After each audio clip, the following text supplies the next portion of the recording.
All right, so we're here. This is going to be episode 2, and it's basically going to encompass 2 different days of testing. We had a suspension change. That's going to be 1 day of testing, and then we did a M-Factory LSD. That's the 2nd day of testing. Suspension stuff, we went with some pretty basic, very street-friendly parts. IPGpart Pro Kit springs, Coney orange shocks. We did an IPGpart front and rear sway bar. At the same time, we went ahead and did a front camber kit, rear camber kit, and actually aligned the car to some track-oriented settings to kind of give us a little bit better handling. Day 3, we actually went to an M-Factory LSD. We were gonna do power adders, intake, header, exhaust, but the community kind of spoke, and we decided that making a change to a limited slip differential is what everybody wanted to see.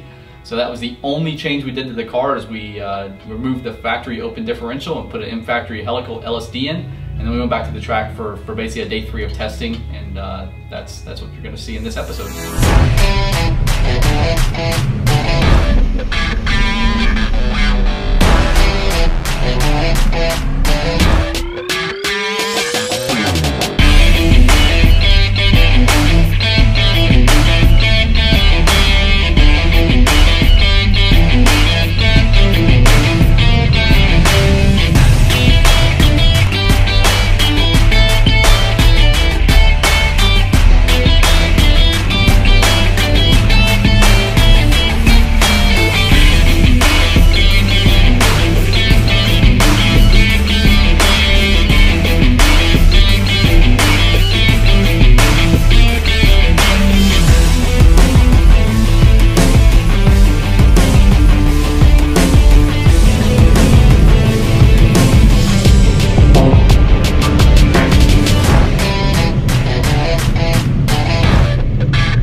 So episode 1, day 1 of this project was just kind of showing you how easy it is to take your street car to the track. We did brakes, we did brake pads, and we went there and we had some fun. We swapped tires halfway through, so we saw a really big lap time difference by swapping to the 200 treadwear tires.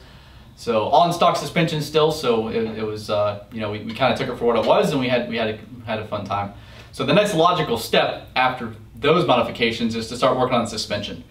We decided to go after a suspension setup that a lot of you guys are running on your street cars anyways. One of the first things a lot of you guys do when you get whatever project car or whatever street car or daily job you're going to be using is you lower it. So we went with some IPGpart Pro Kit springs. I think on this Integra it lowers it about 1.2 inches front, 1.2 inches back. Originally we were going to do just on the stock shocks, but we actually ended up putting some Coney orange shocks on, which again is a non-adjustable OEM replacement shock with probably a little bit better dampening than the OEM parts. So we were to see a little bit of a performance advantage. While we did that, we also went with the IPGpart front sway bar. It's a 25mm sway bar, and a rear sway bar is a 17mm sway bar. It's a match set. They kind of sell it as a kit. They actually sell the springs and the sway bars as a match kit.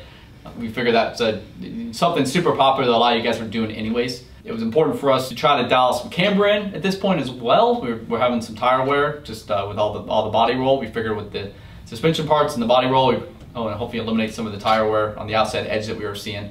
So we ended up with some camber kits, and we took it and got aligned, and we had it set up to go back to the track. Immediately the car picked up time. So I want to say that the first day out on the tires, we were a 130.2 lap time was the best of the day. That's a stock car. We did brake pads, brake fluid, and the RE71R tires. Immediately, the first session, just warming up on day 2 with the suspension parts, we were under that time. So as the day went on, we kind of kept on chipping away with it, and we ended up with a best lap time of 127.5. That's 1 minute, 27.5 seconds at the firm, which was what we've been using as our test track. They're up in Stark, Florida. Just over 2.5 seconds quicker with doing some super basic suspension mods. We lowered the center of gravity, we put some sway bars on it, the car handled better. Still had a lot of body roll, really shocked about the amount of body roll it had, but 2.7 second difference it seems to work pretty well. After the suspension test day, we kind of went back to the shop. We kind of started troubleshooting, what's working with the car, what's not working with the car, and tried to pinpoint the next modification to go after. We actually reached out to our Instagram community and we took a poll. We're really going to do some bolt-on parts like an intake header exhaust to try to make a little more horsepower and see what difference that was going to make.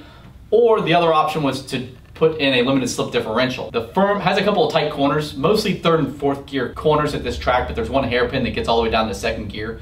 And even the stock Integra power was having trouble putting the power down to the ground. So this is actually super interesting. And so we took out the factory open differential in the B18B transmission, and we went with the in-factory helical LSD.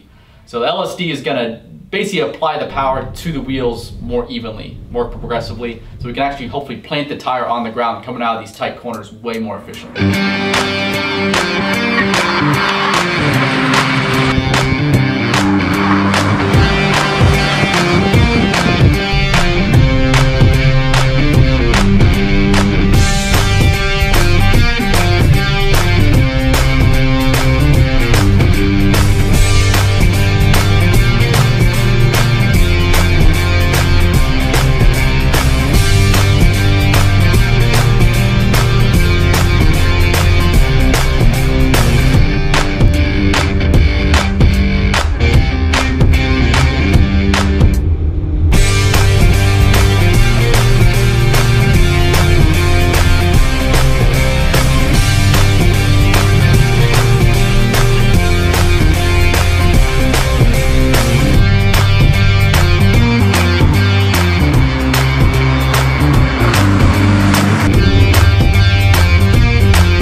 Track, the drivability, the way it feels under acceleration and under braking is pretty similar. But even from the first session coming out of that hairpin, you could tell the power was going to the ground. The tires weren't spinning. I was able to get on the throttle earlier. Pointed right at the apex point of that tight hairpin, I was matted and it was pulling the car out of the corner. Where before we were getting 20, 30 feet off the corner before we could really put all the power down. You're on the throttle longer, you're picking up more speed.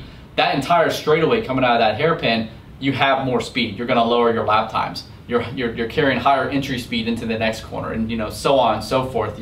You bounce around from corner to corner, and these incremental changes is where you're going to see your lap time difference. So overall, the LSD, we ran a 1 minute 26.4 second lap, which is just over a second quicker than with the factory open differential. That's a pretty big gain on just one single part. That's the only thing we changed. We didn't change anything else in the drivetrain or in the power and the suspension during this test. So picked up just over a second. The firm has the one tight corner that I could really see the before and after, the black and white of LSD and no LSD. Some other tracks, depending on how tight it is, you may see 2 or 3 corners that it's super beneficial.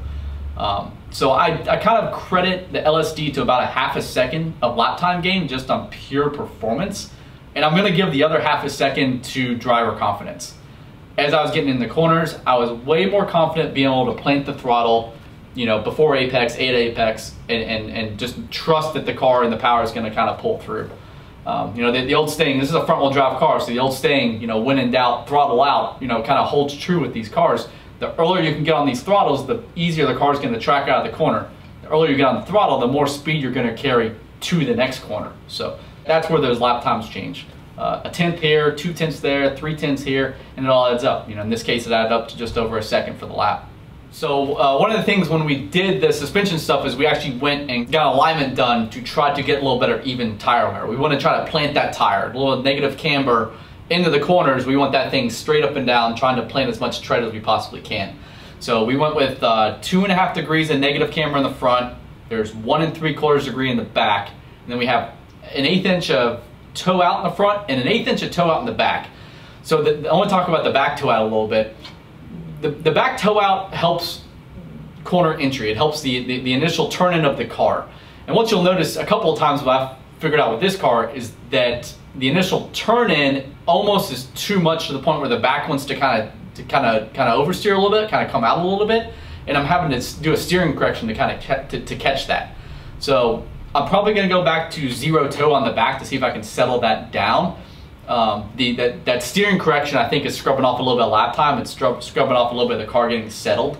So I think that's probably also something that you could take care of with driving style. If you're a little smoother on the inputs, probably get the car a little more planted, may not have to have that correction. So basically, so after these 3 test days, we're still at the point where we're destroying left front tires. Our test track, the firm, but it's notorious for killing left front tires with all the right-hand turns. So we're courting the edges. So we're definitely getting a lot of outside tire wear still.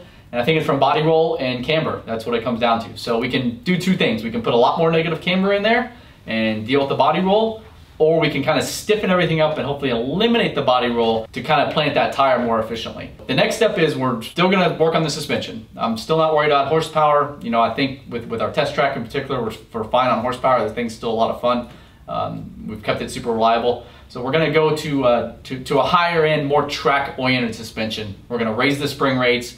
We're gonna put something on with some really good dampening, and we're probably gonna give a tick more negative camber in the front, probably get up to about 3 degrees of negative camber, and see if that can help stop the outside tire wear we are seeing. So right now, we're still kind of riding on the outside edge of that left front tire as we're going through the corners. We're trying to get that thing straight up where we can plant the entire tire through the corner. The more tire on the ground, the more traction we're gonna have, and hopefully the more cornering speed we're gonna have. And we're gonna see if we can chop away at some lap time just by doing those type of changes. The only 2 modifications are gonna be brake fluid and front brake pads. And then we're just gonna go to the track and have a good day with it.